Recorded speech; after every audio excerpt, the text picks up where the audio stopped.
Hello everybody, Disciple here with Overwatch Curios. Titan was Blizzard's super big project that never really saw the light of day. Instead, it was cancelled and the assets were shuffled back into line to form Overwatch. Before there was Tracer, Widowmaker, Reaper, and Winston, character concepts spun around the Blizzard office as they tried to figure out exactly what heroes Titan would have and how they'd work. Today, let's take a look at what Overwatch heroes actually looked like back when Titan was still around, and check out how similar or different they were and how they inspired the heroes that we know today. Now, it's important to understand that Overwatch heroes did not exist in Titan as heroes per se, since the game was an MMO. Instead, there were a bunch of classes in the game that later on were transformed into Overwatch heroes after Titan was scrapped and remade into Overwatch. Keeping that in mind, let's see what the team for Titan had come up with and how they ended up evolving. The Shimada brothers have had a really crazy ride from concept to execution, from the original Omniblade design encompassing the Ninja Assassin kit, to the single Hanzo hero that did both jobs still, to the two assassins that we now know. However, there is a route to all of this in Titan, and it's just about as crazy as the path they took to get to where they are now. The Assassin class in Titan was the stealth, ninja, roguish type character that had a ridiculous number of tricks and items to help secure the kill. The overall theme of the class might remind you of what we call Omnics in Overwatch, albeit much darker and sleeker.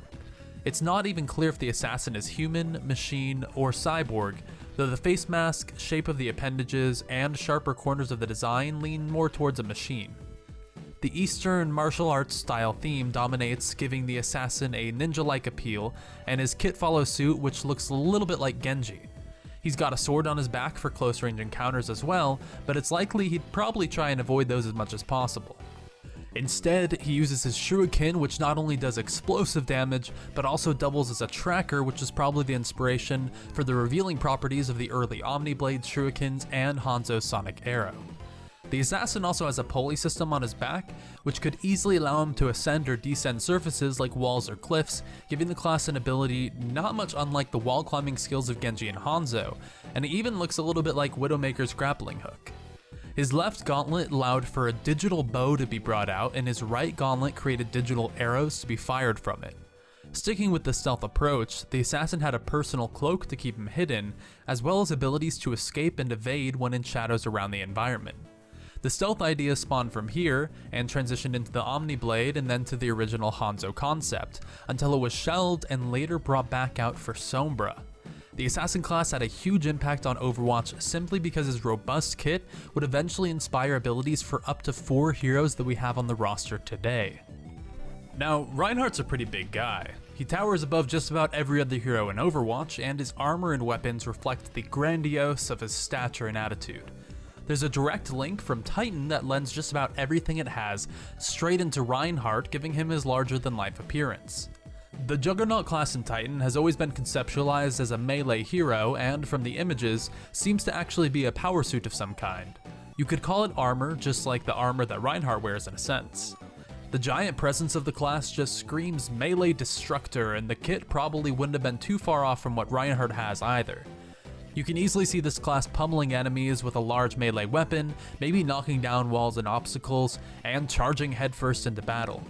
The head of the design definitely looks robotically inspired, but since besides the images are humans, this lends a lot more credibility towards the concept of it being a suit for an actual person rather than a robot.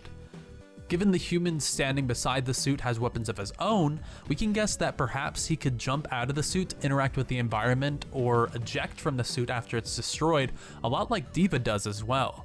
From the images, you can see that the concept features a badge worn on the human's belt, keeping with the justice and honor style that's very close to Reinhardt's own personality and philosophy in Overwatch. It would have been very possible as well to have a digital shield in there as well, and it could have been the tank class in Titan.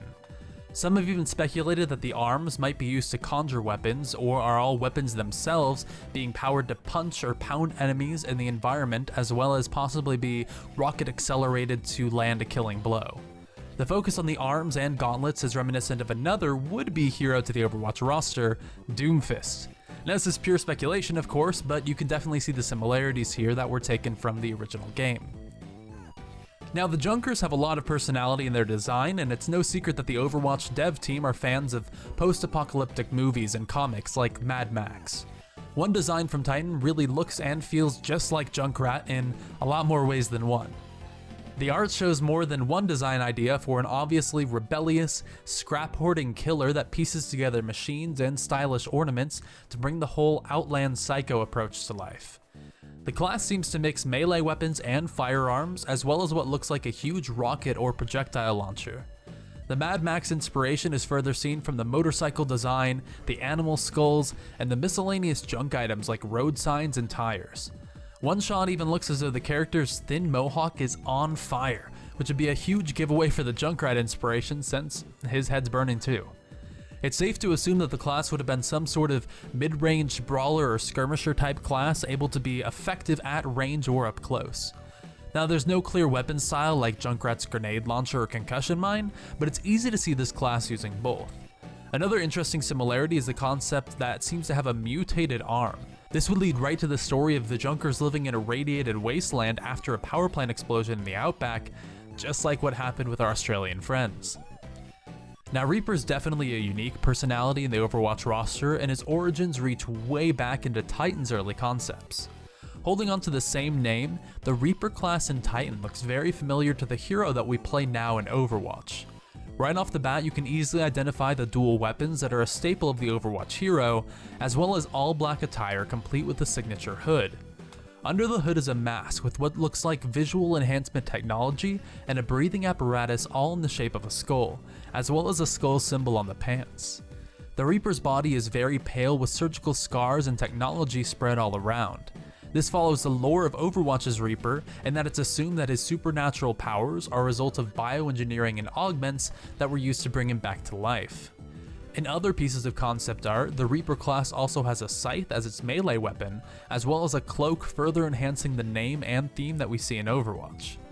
In the notes on the concept, we can see creepy killer with dark power sketched in.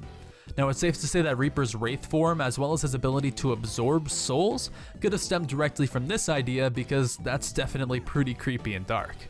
He may even have had the teleportation ability similar to Shadow Step in place to aid with movement in Titan. It's also not a stretch to see Titan's Reaper having a very similar role on the battlefield as well, a close-up and personal killing machine that can deal truckloads of damage very quickly and then try and move around the fight to survive with his superhuman powers. Reaper's design is so very close to this early Titan concept that it might be the closest Titan design conversion to an Overwatch hero we know about so far. Now, Tracer's been Overwatch's poster child since the show floor at BlizzCon 2014 when we first saw her and Winston take care of Widow and Reaper, as well as being plastered all over just about every official art piece, ad, and poster you can find. She's also had the largest amount of artwork from the community in all kinds of mediums, and was even the first statue that the team designed for sale. Now, it's no surprise that the team talks about the character that already had Tracer's kit from Titan as a definite going into Overwatch decision. That kit was attached to a class known as the Jumper. As soon as the changeover from Titan to Overwatch began, the team knew a hero like the Jumper would definitely make it into Overwatch. The artwork of the Jumper immediately says light and agile, as the class is small and sleek and looks just like he'd go very fast. You'll notice the chest piece that looks very similar to Tracer's Chronal Accelerator, and it's widely assumed that the class would have similar teleportation abilities. The double pistols make an appearance as well, and they have extended magazines which could indicate a larger ammo count, much like Tracer's pulse pistols. The notes on the artwork speak of the class being an urban-style parkour runner, which feels right at home with Tracer's speed and abilities. You can imagine a Mirror's Edge type ability kit, maybe even incorporating kicks, slides, and knockdowns alongside the gunplay. What's really interesting is the set of knives the hero has on his hips, with the assumption that they're either melee weapons or perhaps throwing weapons designed to be used from afar.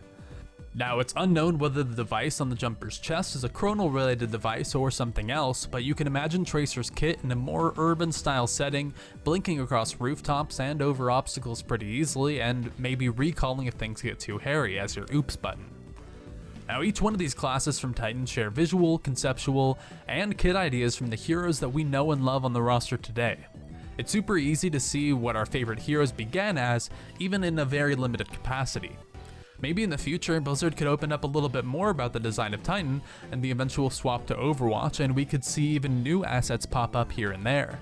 It'd be no surprise if the dev team is still using Titan assets as features and kit choices for the new heroes, and maybe for pieces of maps that are still coming out as well. Well, alright guys, that is all I have for you today. If you liked the video, I would really love it if you hit that like button and subscribe to the channel, since we're so close to hitting 100,000 subscribers and I am really so excited about this. This channel just began in November as a little project between me and Jeremy, because we were already doing Overwatch moments, but there were so many other videos that we really wanted to make about Overwatch, but we just didn't really feel like it belonged in that channel.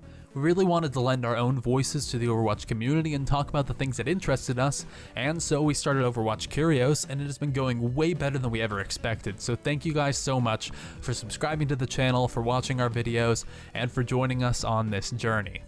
Anyway, thanks for watching. I'll see you guys next time. Peace.